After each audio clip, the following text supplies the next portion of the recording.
Then it was time. My time.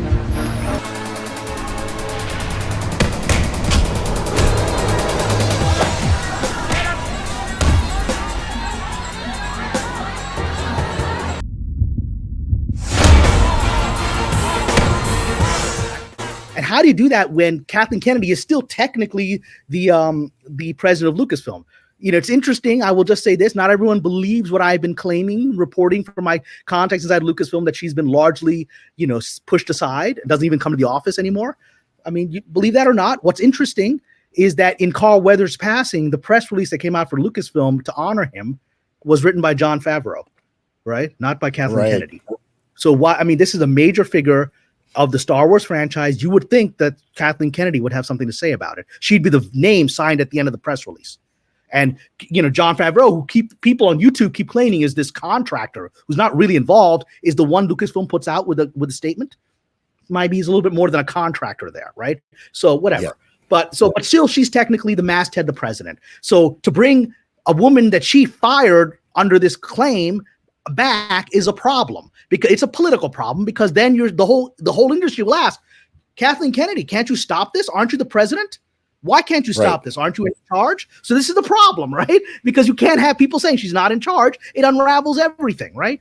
And so this is a conundrum. How do you get out of this conundrum if you're Jon Favreau? If you're Jon Favreau, what you would hope for, what you would maybe even ask for, I'm not saying you did, but what you would hope for, Jon Favreau would really want Gina to sue, because that puts Disney in an impossible situation. Because this, as people point out, this is a very specific amount of money she's asking for. It's not a lot of money, and it's a completely honorable ask. Bring me back to this character that the boss wants back, Jon wants back, the audience wants back, everybody wants back. Let's close the books on this and move on.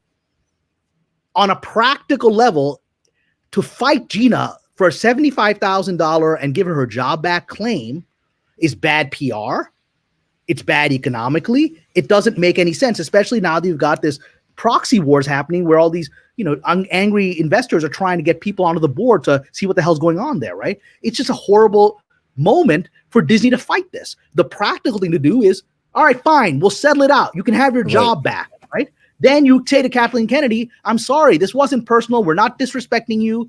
This was practical. Right. And even the town would not ask. The town would say, well, Kathleen Kennedy had to agree to this because it's practical, right? And no one's going to say, Kathleen Kennedy has been neutered in power, right? They'll simply say she didn't have any way out of this situation, so she had to bring this woman back, right? And they would accept it. So that's certainly in Jon Favreau's interest. So my sources at Lucasfilm said, well, this is ever since Gina has been indicating she's open to suing, that let's just say Bob Iger's office had gamed this out in exactly the way that I'm strategizing. And Bob Iger's office was like, yeah, I think she should do that.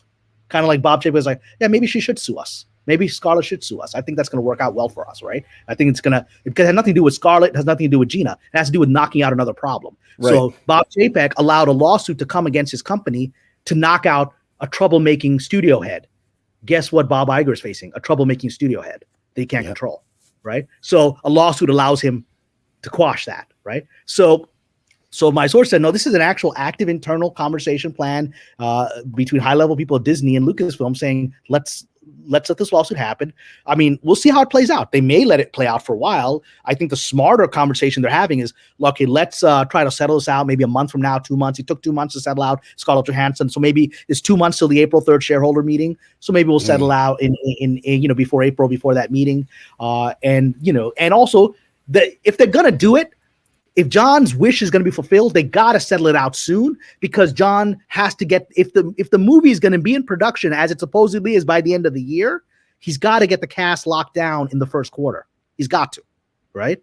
And so if he wants Gina to be part of this movie, and he's going to rewrite the script to bring her into the movie, they got to get it done, right? So so that's the internal strategy that my people at Lucasfilm said is being discussed at the very top with Iger's office of, let's just sell it out. Let's give it to her. I hope that's how it plays out. Maybe there's other factors we don't know. Maybe something about maybe Kathleen Kennedy pulls out one of her. Remember this videotape I have of you, Bob, at the party in 1986? That's not looking good. Maybe she pulls that card. There may be other things that disrupt this this angle, right? We can't say. It may be that she doesn't get her job back. People are like, well, Cameron, it didn't happen. I was like, I'm not God. I don't control this. I'm telling you the possible realities that we're facing and the strategy that I'm being told is the internal strategy of Disney and Lucasfilm. And just to let you know, I passed this information along to Gina by a DM. And she didn't respond to it, and I wouldn't expect her to respond to it because it is unwise for her to respond to anything relating to legal matters right now. It would be extremely unwise. Her lawyers would tell her not to respond, and she shouldn't respond to it, right? She should just keep private. I just passed the information I'm sharing with you to her. This is what I've heard. Just want to give you that information. Do with it what you want. And she shouldn't respond to that. But, I wanted her to know that at least I'm hearing this stuff, right? So whatever. And so that's the thing that I've shared with you. It's but what is interesting, the final thing they gave us is a bit of juicy internal gossip.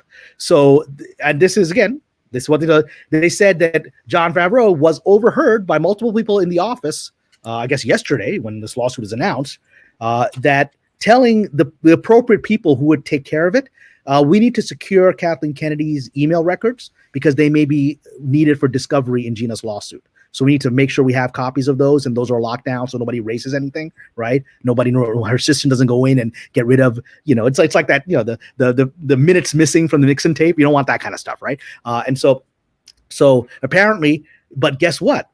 That works out really well. Because I've been hearing for some time, there's a lot of embarrassing stuff in those emails. And if those emails were ever to get out, Kennedy wouldn't be able to, stand tall without it. And so now Iger has the perfect way, because there was rumors Iger wants to get some of those embarrassing emails out. Sony had that email leak a few years ago. It destroyed Amy Pascal, the head of the studio. She had to resign, right? So email leaks can destroy people at that level of power. And but people are like, well, at the time I was hearing Iger thinking, do I leak it to the trades? But will the trades run it? She's got allies in the trades. They may not run it. It's the end of the 3 Days of the Condor, where, spoiler alert, Robert Redford sends proof of the CIA conspiracy to the New York Times and tells the CIA guys, you're done. I've sent it to the New York Times. You're going to be exposed. And the final line of the movie is like, what makes you think they're going to print it? That's like in 1970, that's shocking that the New York Times would actually work with the CIA, right? What a shocking idea, right? But the idea is the trades might not print those emails. They might say it's invasive. We don't put it out there, right? And so what do? So if you want to get rid of her the Amy Pascal style, if that's your only angle to get rid of this woman, right? Then you got to find a way to get those emails out in a way that's guaranteed, that you don't have the New York Times squashing it, right? And so the guaranteed way is, well, we had to release them in discovery. Oops. Right. A perfect example right now. And don't attack me, Swifties who are watching. I'm a Swiftie. I love Taylor Swift. I do concerts. So some of you may know that, and interesting enough, no mainstream media is reporting this because they quashed the information. The New York Times ain't reporting this. It is perfectly publicly available. So one of Taylor Swift's early managers, when she was a teenager, 16 years old, trying to break in Nashville, whatever, is having a lawsuit with Swift and her family because he felt he was gypped out of money that was owed from that time, that he helped make her become big and that she never gave him the money he deserved from that. So as part of the lawsuit, he released emails from Taylor Swift's father, which are really, embarrassing emails because Taylor Swift's father is revealing all these personal things about the family and about the family dynamic and all this stuff. And we don't have to go into all this stuff. It's all publicly available. I mean, it's not gossip site. You can go to the court website and download it, right? And interestingly, no newspaper is reporting this because of Swift's power, right? But it's all like, if you want to find out how her family works and what the dad thinks of the mom, and I mean, it's really shocking stuff. But all of that was released, right? It's all publicly available now if you want it. Same thing with Kennedy. If you get into the court, it gets out. There's no way to suppress it. So that's it. So all my people inside Lucasfilm are like, all of this is working out perfectly for Iger's strategy to embarrass and get rid of Kennedy. And he doesn't give a damn about Gina Carano one way or the other. All he knows is he's in trouble. And Favreau is telling him, we need Carano back to get you in less trouble because we can put Star Wars back on track. And she's part of it, right? So that's all he's thinking about. He doesn't care about Gina. He has no relationship with her. But if it can help him survive being removed as CEO, that's just one more chess piece to move in his favor. And that's how he's thinking about it. So that's it. I'm done. Minimize me. Bring back all these girls. Bring back the beautiful girls. I want to quickly say, to add on to that about Gina, a couple things. Yes, like you said, most people don't talk about this, but she does not need the money. Her family owns 11% of Caesars Enterprises. They own 55 casino properties across the country. They're worth over $700 million. Her family. Her dad also won the Super Bowl for the Cowboys. Didn't play in it, but he still won it. It's kind of cool. But like she does, this is not about money. That's why it would be the 700,000. It's about honor. And for her in the past, like she's shown us this, and I'm sure Jay probably knows the story too, but she was supposed to fight Ronda Rousey, and it was $3 million they were going to pay her to do that fight. And she said to Dana White, just don't announce it until I have a camp. And he leaked it anyway. And she's like, no, forget it. Done. No matter what, I'm done. I won't do it. Yeah. And so she did not take that fight, even though it was $3 million. She's like, no, I actually do something one way. You said you do it. You didn't. I'm done. Like, that's integrity to me. Yeah, it's integrity. Like she said in her lawsuit, they tried to make her meet with various, people to get yelled at inside Lucasfilm. Oh, you betrayed the LGBT. She's like, I don't need to do that. I don't need to do that. I don't need a struggle session, right? I know my relationship, with the LGBT community. I mean, everyone who's ever worked with her says she doesn't judge anybody. All she does is a pure professional, treats people well. If you're gay, she doesn't give a crap. If you're straight, she doesn't give a crap. She's very friendly. She's a religious Christian, right? I'm a religious Muslim. She's very friendly to me. She's never in any way disrespected my religion. She doesn't share it, right? But she's not that person to disrespect people. But she's also not going to be that person to come in for a struggle session. If she said, bring in, you got 20 Muslims who want to hear you, apologize for being Christian. She ain't going to do that.